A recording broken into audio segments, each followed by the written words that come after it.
مسیح برادری ہے. مسیح برادری سے کوئی شخص مشرق وسطیٰ سے نہیں آیا. یہ لوگ ہندوستان میں 10,000 کی وادی سندھ کی تہذیب کے وارث ہیں، جس کی 10,000 سال کی کم و بیش تاریخ ہے، تمدن ہے. ہڑپا ہے، موہنجوداڑو ہے، ٹیکسلا ہے، مہر پور ہے. آپ یعنی برِ صغیر کے کونے میں ساؤتھ میں چلے جائیں، کسی کونے میں جائیں، آپ کو 9,000 10,000 سال تک آپ کو تہذیبی نمایاں تہذیبی اور زندہ تہذیب کے اثرات میسر آئیں گے. یہی لوگ اس تہذیب کے وارث تھے جن کو ہم آج مائنارٹی کہتے ہیں. جناب عابد ساقی صاحب کو میں گزارش کروں گا کہ وہ تشریف لائیں اور اپنے خیالات سے ہمیں نوازیں. جناب عابد ساقی صاحب. Thank you very much. احباب فکر و دانش، اسٹیج کے اوپر بیٹھے ہوئے اور اسٹیج کے سامنے بیٹھے ہوئے قابل صد احترام. یہ جو کلونیل پروجیکٹ تھا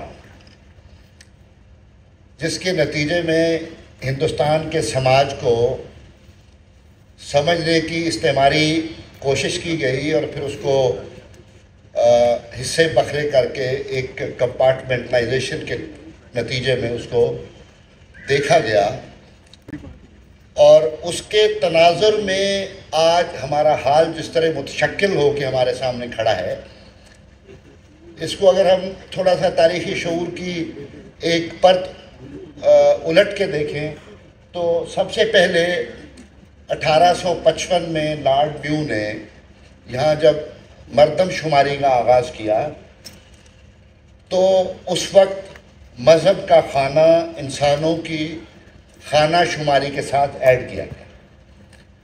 1855 سے پہلے کا ہندوستانی سماج مذہبی شناخت نہیں، مذہبی شناخت ضرور رکھتا تھا، لیکن وہ مذہبی شناخت اس کی سیاسی شناخت نہیں تھی. Identity on the basis of faith was primordial identity. یہ جب سے مذاہب نے دنیا میں اپنا ظہور کیا ہے، لوگ اپنے عقیدے اور فکر کی بنیاد پر اس کے ساتھ اپنے آپ کو جوڑتے آئے. یہ ایک نسبتی تعلق عقیدے کے ساتھ انسان کا تمام معاشروں میں موجود تھا. لیکن استعماری مداخلت کے بعد یہاں یہ ہوا کہ وہ جو مذہب کی شناخت تھی وہ پولیٹیکل آئیڈینٹی میں کنورٹ ہو گئی اور اس کو ڈیلیبریٹ انداز میں پولیٹیکل آئیڈینٹیز میں کنورٹ کیا گیا. اس کنورژن کا ان کا ایجنڈا تھا، ظاہر ہے کہ انہوں نے اپنی مفتوح قوم کو مختلف طبقات میں، مختلف یعنی کلاسز میں، مختلف آئیڈینٹی کے ساتھ ان کو انہوں نے چینلائز کرنا تھا، آپریٹ کرنا تھا اور اپنے یہاں ناجائز تسلط کو قائم رکھنا تھا.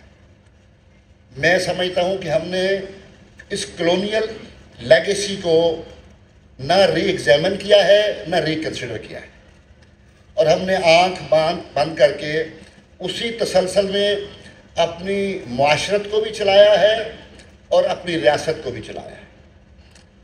اور اس کانٹیکسٹ میں اگر دیکھا جائے تو ہمارا جو آئین ہے وہ پوری طرح ایک آزاد قوم کا دستور نہیں بن سکا. وہ ایک سیمی کلونیل ڈاکومنٹ ہے آج تک. وہ ایک انڈیپینڈنٹ سوسائٹی اور انڈیپینڈنٹ اسٹیٹ کے ہال مارکس کو ریپرزینٹ نہیں کرتا. اور یہ سیمی کلونیل ڈاکومنٹ جس کو ہم کانسٹیٹیوشن کہتے ہیں، اس کے اندر انٹرینچڈ اور انسٹیٹیوشنلائزڈ ڈسکریمنیشن ہے. یعنی جو امتیازات ہیں اور استحصال کی جو علامتیں ہیں وہ اداراتی بنیاد پر آئین کے اندر موجود ہیں، جس کی طرح یاز ضمیر صاحب نے بھی اشارہ کیا.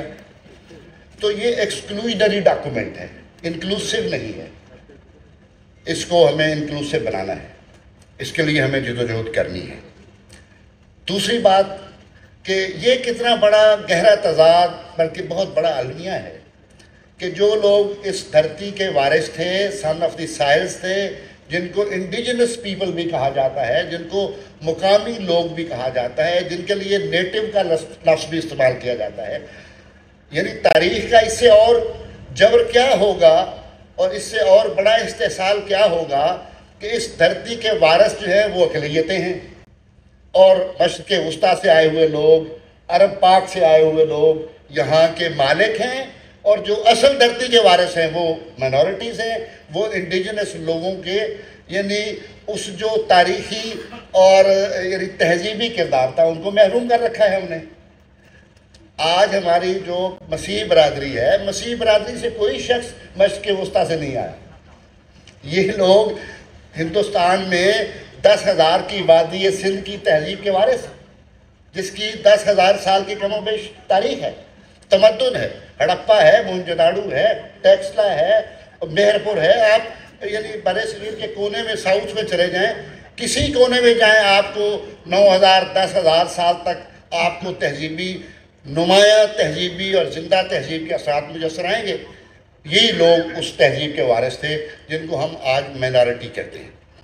میں سمجھتا ہوں یہ بھی بہت بڑا المیہ ہے، اور وہ تاریخ جو کلونیل پروجیکٹ کے نتیجے میں ہمیں پڑھائی گئی، اور وہ معاشرتی علوم جو استعماری مقاصد کو آج تک پورا کر رہا ہے، اس نے ہمارے شعور کی جو ندی ہے اس کو متعفن کر رکھا ہے، اس کو پلیوٹ کر دیا ہے ہمارے کانشسنس کو۔